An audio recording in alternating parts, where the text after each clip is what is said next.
We're here with a Sheffield multi-tool, number 1200E. Has a patent pending. This doesn't seem like it's a high quality item.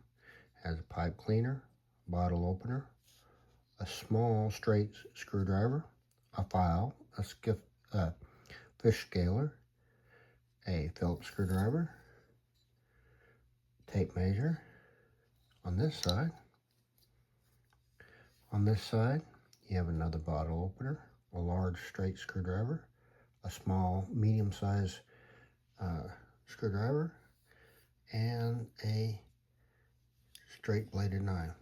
You have a pair of needle nose with a pair of bypass clippers and a larger opening for grabbing around or nuts.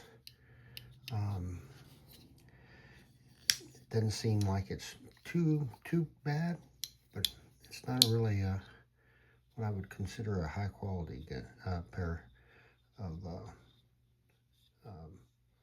multi-tools. Find it interesting, please like them and share. If you find my videos interesting, please follow. Y'all have a good day.